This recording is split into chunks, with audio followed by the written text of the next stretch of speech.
सुरेश की ससुराल में उनकी मृत्यु हो गई, जिसकी खबर सुनकर सभी उसके ससुराल गए और उसको घर लेकर आए। सुरेश की पत्नी काम्या भी उसके साथ ही थी, वह भी साथ में घर आ गई।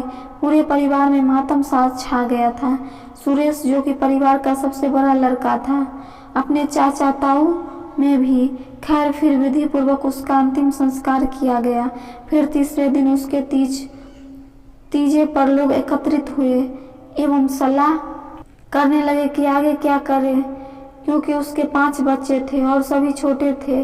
काम्या की भी उम्र ज़्यादा नहीं थी, तो काम्या को भी बुलाया गया और पूछा कि तुम क्या चाहती हो? यदि तुम चाहो तो हम तुम्हारा पुनर्विवाह भी कर देंगे, जो तुम चाहोगी वही होगा। किंतु काम्या ने साफ इनकार कर दिया और कहा कि मैं यहीं रहूंगी और खुद करके खाऊंगी। उसकी इस बात पर सभी को हर्ष व गर्व की अनुभूति हुई। सुरेश के छोटे भाई रमेश, जो कि विवाहित था, वो 2 बच्चे का पिता भी था, उसने जिम्मेदारी ली, यदि कोई समस्या हो तो मैं जिम्मेदार हूँ। समय बीतता गया। काम्या के परिवार वालों काम्या पर शक करने लगा कि वह किसी को घर पर बुलाती है। यह बात धीरे धीरे पूरे गांव में फैल गई। काम्या के देवर रमेश ने भी देखा और उस व्यक्ति को पकड़कर धमकी दी कि आगे से ऐसा कुछ न हो, तो बात कुछ दिनों तक थम गई। बाद यह सिलसिला फिर चलने लगा। काम्या अपने बच्चों को नींद की गोलियां खिलाती और उस आदमी को बुला लेती।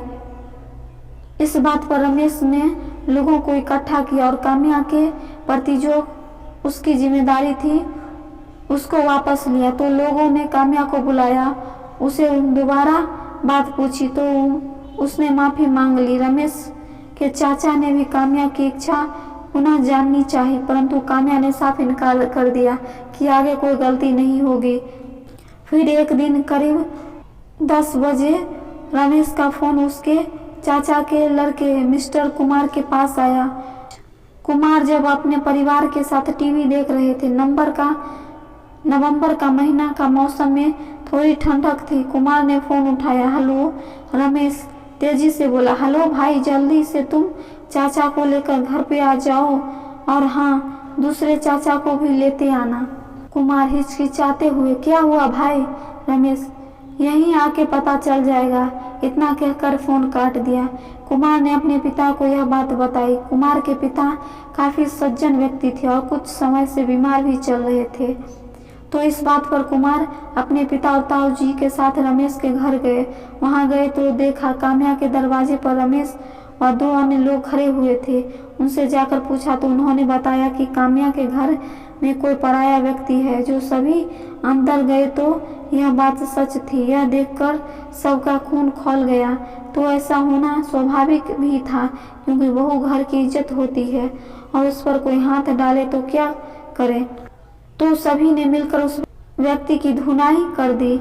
और करते भी क्या, काम्या उसे छुड़ाने का प्रयास करती रही और कह रही थी कि उसे छोड़ दो, इससे एक बार उसकी बातें तो सुन लो। फिर पर कुमार ने लोगों को रोका और वह व्यक्ति से आने का कारण पूछा तो उसने कहा कि मैं काम्या को रखना चाहता हूँ।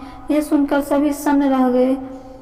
लेकिन जैसे काम्या को उसके साथ भेजने की हाँ हो गई और ग्राम प्रधान को रात को ही बुलाया गया। सभी लोग प्रधान के साथ बाहर बैठे हुए। काम्या, जो कि अंदर कमरे में थी, पुलिस को फोन कर दिया तो पुलिस आई और काफी बातचीत के बाद थाने में चलने की बात हुई।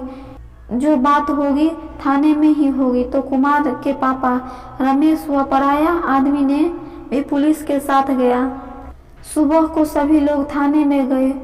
उस आदमी के परिवार को भी बुलवाया गया। उन्हें सारी बात बताई, लेकिन उसकी माँ व भाई ने साफ इनकार दिया कि इस बेकार चरित्रहीन नारी को हम अपने घर में नहीं ले जाएंगे।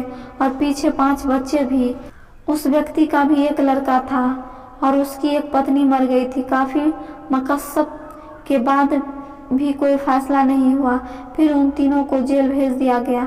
तीसरे दिन जमानत पर वह बाहर आए। काम्या ने जो वकील किया था उसको भी अपनी लाइन पे रख लिया था। खैर सभी काम निपट गए और घर आ गए। फिर इसके बाद उस पराये व्यक्ति ने भी उसे ले जाने से मना कर दिया, क्योंकि वो तो सिर्फ उसका इस्तेमाल कर रहा था, वरना उसका भी एक बेटा था और 5 बच्चे काम्या के भी थे। भला 6 बच्चे को कौन पाले। इससे सबसे बड़ी हानि काम्या को हुई।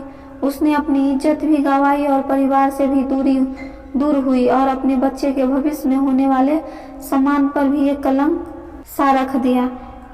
काम्या जिस घर की बहू थी वो परिवार बहुत ही सीधा और सरल था। इसमें कुमार के पापा इतने सज्जन, ईमानदार और इज्जतदार व्यक्ति थे जिनका पूरा गांव सम्मान करता था। लेकिन कोई भी व्यक्ति दुनिया से जीत सकता था पर अपनों से हार जाता है। और रही बात बहू की, तो घर की बहू कड़ाई से पेश नहीं आया जा सकता। कहते हैं जिस बहू को शादी से पहले पूरा कुबना देखने जाता है, शादी के बाद वह अकेली पूरे कुबने को देख लेती है। हर जगह सिर्फ पुरुष ही गलत नहीं होते, कहीं पर कुछ स्त्री भी गलत होती है। अंत में मिस्टर कुमार कहते हैं, हमारे घर की इज्जत किसी भी रखेल हो गई, गुनाह किसी का था और हमें जेल हो गई।